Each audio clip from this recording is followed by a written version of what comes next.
Hello student, this is CBSE board class 10th maths question paper.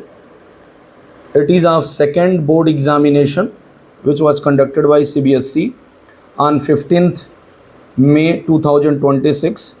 So I am going to tell you the solution of MCQs of this question paper. You can see this question paper, okay? You can see this question paper, okay? तो इसका मैं solution आपको बताने जा रहा हूँ, इसके MCQs का सलूशन। तो मैं यहाँ सॉल्व नहीं करूँगा कि कौन सा आंसर कैसे आया हुआ है। I will only tell you the answer of the questions and साथ में ही आपको मैं स्क्रीन पे उस क्वेश्चंस को भी मैं वो डिस्प्ले होगा, आप वो क्वेश्चन आप वीडियो को पॉज करके पढ़ सकते हैं, देख सकते हैं। वैसे एक बार मैं क्वेश्चन पढ़ दूँगा और फिर डायरेक्ट ऑप्शंस बोल करके उसका आंसर बोलूँगा, ठीक है। तो ये जो क्वेश्चन पेपर मैंने लिया है ये सेट 3 है, आप देख सकते हैं सेट 3 है।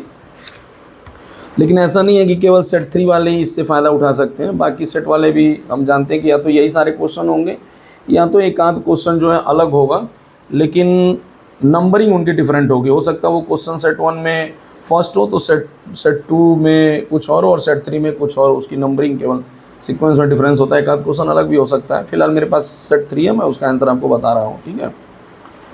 तो इसमें पहला क्वेश्चन था सेट 3 में, which of the following can not be the probability of an event. Option थे 1, 1/2, 0.75 एंड -1। तो -1 प्रोबेबिलिटी नहीं होती, इसका -1 ऑप्शन जो डी वाला है लिखा है ना, कैन नॉट बी मतलब नहीं हो सकता है, इसका डी ऑप्शन सही है, -1 नहीं हो सकता। फिर सेकंड क्वेश्चन में एक सर्किल है, उसमें टेंजेंट्स बने हुए हैं। क्वेश्चन आप स्क्रीन पे देख लेंगे। इस क्वेश्चन में दिया है कि in the given figures there is a circle with centre O having 3 tangents at point P, T and S if QR is equal to 12 centimetre and radius of the circles is 7 centimetre then perimeter of polygon PQRSO is. इसका option जो होगा, इसका answer होगा C, 38 centimetre. इसके बाद question है if the roots of the quadratic equation, तीसरा question है ये, if the roots of the quadratic equation ax² + bx + c is equal to 0 are equal but opposite in sign. Roots equal हैं लेकिन उनका sign opposite है। तो sign opposite है मतलब रूट्स इक्वल हैं और साइन अपोजिट हो गया, इसका मतलब क्या, वो डिस्टिंक्ट रूट हैं, इक्वल रूट में नहीं आएंगे वो, they will come in distinct root, ठीक है, क्योंकि साइन अपोजिट हो गया है, ठीक है। तो इसका ऑप्शन थर्ड का जो है वो बी वाला ऑप्शन सही है, b is equal to 0, small b is equal to 0, ठीक है। इसके बाद इसमें फोर्थ क्वेश्चन है, ग्राफ का क्वेश्चन है, नंबर ऑफ जीरोस बताने हैं पॉलिनोमियल में, ठीक है। तो इसमें ये एक्स एक्सेस को ग्राफ 3 जगहों पे इंटरसेक्ट कर रहा है, तो नंबर ऑफ जीरोस इसमें 3 होगा, ठीक है। पांचवा क्वेश्चन एक सिमिलरिटी से रिलेटेड है, 2 ट्राइंगल सिमिलर दिए हुए हैं और उनके साइड्स दिए हैं और एक ट्रायंगल का पेरीमीटर, तो हम साइड से, चूंकि एक ट्रायंगल के तीनों साइड दिए हैं तो उसका पेरीमीटर निकल जाएगा, लेकिन दूसरे ट्रायंगल का सिर्फ एक साइड दिया, उसका पेरीमीटर पूछ रहा है। तो क्वेश्चन नंबर 5 का ऑप्शन बी सही है, 45 सेंटीमीटर। ऐसे ही क्वेश्चन नंबर 6 है, the pair of equation x + 2y is equal to 4 and 3x + 6y is equal to 15 represents. तो इसमें बी ऑप्शन सही है, पैरेलल लाइंस होगा। क्वेश्चन नंबर 7 भी फिर सिमिलरिटी से रिलेटेड है, ठीक है।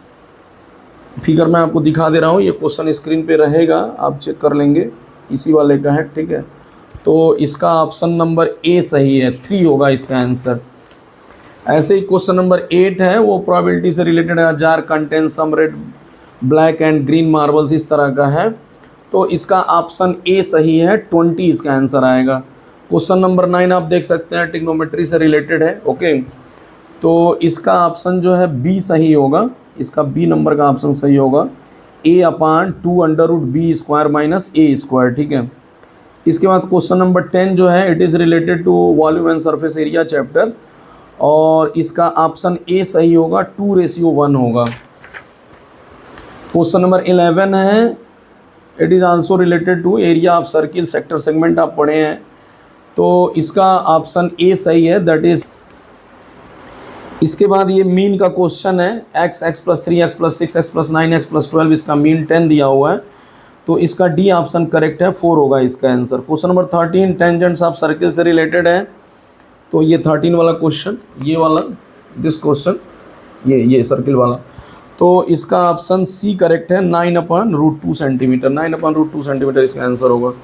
क्वेश्चन नंबर 14 बहुत बढ़िया है, बहुत सारे वैल्यूज़ दिए हैं कन्फ्यूज करने के लिए ये, लेकिन ये बड़े आसानी से लग जाएगा। ये वाला फिगर आप देख रहे होंगे ये, ठीक है। तो इसका जो है ऑप्शन नंबर ए सही है, ये होगा आंवला एंड मैंगो, ठीक है। Question number 15 height and distance से रिलेटेड है, इसका ऑप्शन सी है 100 √3 - 1, 100 इंटू ब्रैकेट में √3 - 1, ठीक है।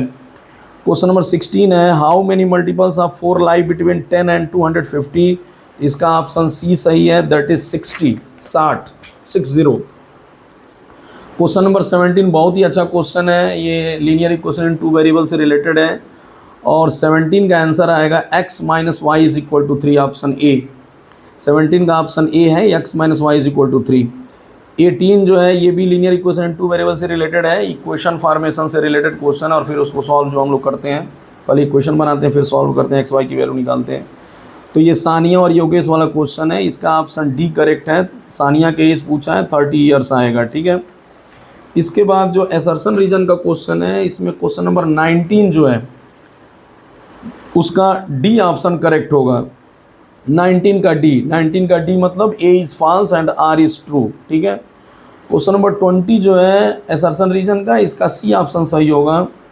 सी ऑप्शन का मतलब हुआ कि A is true and R is false, मतलब assertion is true and reason is false. Okay student, तो ये क्वेश्चंस आप देखेंगे और आप अपना जो आंसर दे के आए हैं बोर्ड एग्ज़ाम में उसे मैच करके देखेंगे कि कितना आपका स्कोर हुआ। आप कमेंट में अपना स्कोर भी लिखिएगा और अगर किसी क्वेश्चन में प्रॉब्लम होगी तो आप बताइएगा, मैं उसको फिर से एक बार देख लूँगा। वैसे मैंने चेक कर लिया है, जो मैंने आंसर बताया 100% सही है और मैं फिर सोच रहा हूँ कि किसी वीडियो में मैं सॉल्व करके भी दिखा दूँ कि जो आंसर मैं बता रहा हूँ वो किस वजह से वो आंसर आया हुआ है, क्यों ये, मतलब कोई आंसर, जैसे कुछ बच्चे होता है कि उनको ये कॉन्फिडेंस होता है कि ये वाला आंसर सही है, लेकिन अगर मैं वो दूसरा बता दिया हूँ तो समझ नहीं पाते कि क्यों ये वाला आंसर है। तो उसके लिए मैं सोच रहा हूँ उसका सॉल्यूशन बना दूंगा एक वीडियो में, तब तक अभी आप इस वीडियो से अपने आंसर मैच कर सकते हैं। Thank you student.